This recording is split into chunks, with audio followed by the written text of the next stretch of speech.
30대에 딱 자고 일어났을 때 뭔가 모르게 팔자주름과 입가에 주름이 심해졌다. 40대는요 완전히 달라요. 뼈도 줄고 이 피부만 늘어지는 게 아니라 피부랑 딱 붙어있는 모든 조직들이 사실은 조금씩 흐물흐물해져요. 탄력을 잃어가는 거죠. 안녕하세요, 온유성형외과 대표원장 안윤수입니다. 원장님, 갑자기 확 늙어 보이는 이유가 뭔가요? 저는 밖에서 자전거를 많이 타거든요. 밖에서 타고 오면 몸무게가 한 2kg 빠져 있어요. 그러면 거울을 딱 보자마자 확 늙어 보이는 경우가 있고, 그러니까 결국 체중 감소죠.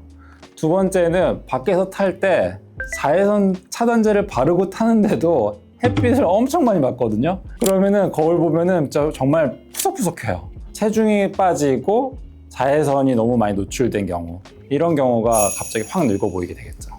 그러면 갑자기 확 늙어 보이는 시기가 따로 있을까요? 다 비슷할 것 같아요. 이제 20대 때는 거울 보면 큰 변화가 없죠. 근데 30대 되면은 피부 탄력이 서서히 떨어지고 40대부터는 이제 피부 안쪽에 모든 조직들이 전체적으로 탄력이 떨어지면서 흰머리도 나고 눈가에 처짐도 생기고 주름도 더 깊어지게 되겠죠. 전체적인 노화가 뚜렷해지는 거죠. 그리고 또 갑자기 극심하게 스트레스를 받는다던가, 그럼 과도한 다이어트를 한다던가, 과도하게 운동하면서 자외선 노출이 겹쳐지면 이런 시기들이 더 가속화될 수가 있습니다. 그럼 어떤 습관이 노화를 앞당길까요? 네, 계속 반복되죠. 조금 전에 말씀드린 급격한 체중 변화, 수면 부족, 수분 섭취 부족, 과도한 스트레스, 자외선이 많이 노출되는 거, 이런 것들이 핵심 요인이 됩니다. 자세나 표정, 습관도 노화 속도에 영향을 줄 수 있을까요? 그럼요. 될 수 있죠. 그러니까 높은 베개를 쓰면은 고개가 이렇게 숙여지겠죠. 그럼 목주름이 심해질 거고, 베개를 옆으로 이렇게 자면은 팔자주름, 입가의 주름이 전반적으로 좀 깊어지겠죠. 인상을 많이 쓴다고 하면 당연히 미간의 주름이 깊어질 수밖에 없고, 이런 경우에는 눈썹을 많이 올리기 때문에 이마에도 주름이 깊어질 수 있습니다. 다만 거북목이 생기면, 혹은 이갈이를 많이 한다던가, 한쪽으로 많이 씹는다던가, 이런 것들이 노화의 속도에 직접적 연관이 있냐? 저는 그렇게는 보지 않아요. 이거는 어디까지나 특정 모습이 조금 더 심화된 거지 노화 자체를 가속화시키지는 않는다고 봅니다. 연령대별로 노화 특징이 어떻게 다를까요? 20대에는 별로 잘 안 늙죠. 20대에는 대부분 늙었다는 건 전혀 못 느끼는데, 가끔씩 술 먹고 오거나 운동 많이 하고 왔을 때 피부의 탄력이 좀 떨어졌다? 이 정도지 급격한 변화는 거의 없습니다. 30대가 되면은 분명히 달라져요. 저 같은 경우에는 30대에 딱 자고 일어났을 때 뭔가 모르게 팔자주름과 입가에 주름이 심해졌다. 그래서 거울 보고 계속 이렇게 올려보는 거? 이런 일이 이제 생기는 것 같아요.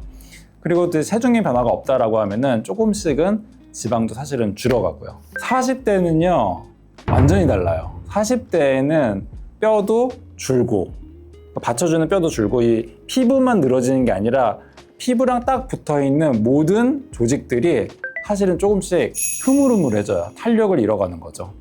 그리고 이제 머리카락도 보면 흰머리가 저도 막 나기 시작하거든요. 심지어 코털도 흰 털이 나기 시작해요. 그러니까 이 시기에는 이제 종합적으로 이 노화의 속도가 빨라지기 시작하는 거죠. 50대는 아직 전 경험을 못 해봤어요. 하지만 고객분들을 보면은 이 지지인대나 뼈 모든 게 다 이게 줄고 탄력이 떨어지다 보니까 전체적으로 다 무너진 느낌이 있어요. 다 흐물흐물하게. 그리고 목과 턱선의 경계도 되게 불명확해지고요. 어떤 분들은 심하면 목에 이 가로주름뿐만 아니라 세로주름도 이게 많이 늘어나서 닭뼈슬처럼 되겠죠. 스스로 노화 구간인지 확인할 수 있는 체크 포인트가 있을까요? 정량적 기준은 없죠. 다만 이제 입과 팔자 주름의 깊이가 깊어진다, 눈 밑과 볼의 관자 꺼짐 정도가 점점 깊어진다라고 했을 때 이게 나는 급격한 노화의 구간에 들어갔구나 라고 느낄 수가 있을 것 같습니다. 얼굴 노화를 막는 예방 방법이 있을까요? 다이어트 할 때 식단 80 그리고 운동 20이라는 말씀 들어보셨을 거예요. 근데 얼굴 노화를 예방하는 것도 사실 비슷한 것 같아요. 식단 80, 20%는 안 좋은 거 안 하기죠. 식단 80은 이제 단백질, 탄수화물, 지방을 정말 골고루 섭취해줘야 돼요. 단백질만 많이 먹는다고 되는 것이 아니라 탄수화물도 적정 수준은 섭취해 주셔야 되고 심지어 지방도 골고루 섭취해 주셔야지 균형이 맞는 거죠. 전해질도 균형 상태를 잘 유지해 주는 것이 중요합니다. 근데 내 전해질의 상태가 어떤지는 사실 대부분 잘 모르는 것 같아요. 이런 경우에는 병원에 가서 피 검사해 보면 정말 바로 알 수 있거든요. 전해질 상태의 불균형이 심하지 않은 경우에는 건강보조식품 정도로 이거를 균형을 잡을 수가 있는 거죠. 근데 그 불균형이 너무 심하다라고 하는 경우에는 병원에서 주사나 어떤 약을 처방 받으셔서 섭취해 주시면은 금세 좋아집니다. 그리고 이제 안 좋은 거 안 하기 첫 번째가 이제 자외선이죠. 자외선 차단제를 꼼꼼히 발라주셔서 자외선으로부터 보호해 주는 것이 중요하고요. 두 번째는 마사지로 주름을 피려고 하는 경우들이 있거든요. 심지어 이거는 의사들조차도 어떤 영상에 보면 많이 추천하는 경우들이 있죠. 하지만 이게 과학적 근거가 전혀 없다라고 하는 거는 이미 다 알려져 있습니다. 오히려 과도한 마사지는 피부 밑에 있는 모든 조직을 흐물흐물하게 만들어서 탄력을 떨어뜨리게 되겠죠. 그래서 제가 추천드리는 거는 그냥 가벼운 마사지, 마사지 했나 안 했나 정도의 림프 마사지 정도는 추천드릴 것 같고요. 하지만 표정주름을 피기 위해서 얼굴 마사지를 세게 하는 거는 절대 추천드리지 않습니다. 지금 당장 멈춰야 할 습관 딱 3가지를 꼽아주신다면 어떤 게 있을까요? 물 대신 다른 음료 섭취하지 않는 거죠. 맵고 짠 음식, 자극적인 음식도 피해 주셔야 되고요. 자외선 아래서 장시간 노출되는 것도 피하는 걸 추천드립니다. 앞으로 하면 좋은 관리 방법도 있을까요? 기본이 제일 중요합니다. 수면, 식단, 자외선 차단, 보습 이것이 제일 중요하고요. 병원에서 관리하는 거는 콜라겐 재생을 돕는 에너지 기반 장비라던가 스킨 부스터 많이 들어보셨죠? 리쥬란, 주베루 이런 스킨 부스터들도 도움이 될 거고요. 그리고 진피를 재생시키는 어떤 주사 혹은 레이저 시술도 추천드립니다. 그리고 혈액 검사하고 나서 부족한 성분을 수액으로 보충하는 방법도 도움이 될 겁니다. 본인에게 맞는 동안 관리 방법은 어떻게 차릴까요?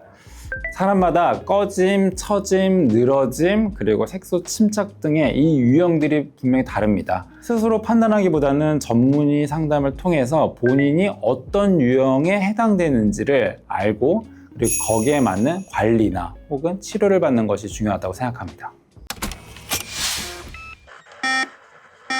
갑자기 확 늙어 보이는 경우는 극도의 스트레스로 인해서 잠을 잘 못 잔다던가 식단이 너무 망가진다던가 장기간 자외선에 노출돼서 잊는다던가 이런 경우들이 대부분인 것 같아요. 하지만 그렇지 않은 경우에는 갑자기 늙는 경우는 없고요. 시간이 점점 쌓이면서 노화가 진행되는데 어느 순간 거울을 봤더니 확 알게 되는 경우가 대부분인 것 같습니다. 그래서 3년 전 사진, 5년 전 사진 한번 꺼내보시고 그때에 비해서 내가 얼마나 많이 변했나 그리고 어떤 부분이 변했나 한번 찾아보시는 거 추천드립니다. 거기서부터 시작하시면 앞으로 이런 것들은 좀 피하면 되겠다라는 걸 느낄 수 있을 겁니다. 이상 온유성형외과 대표원장 안영수였습니다. 감사합니다.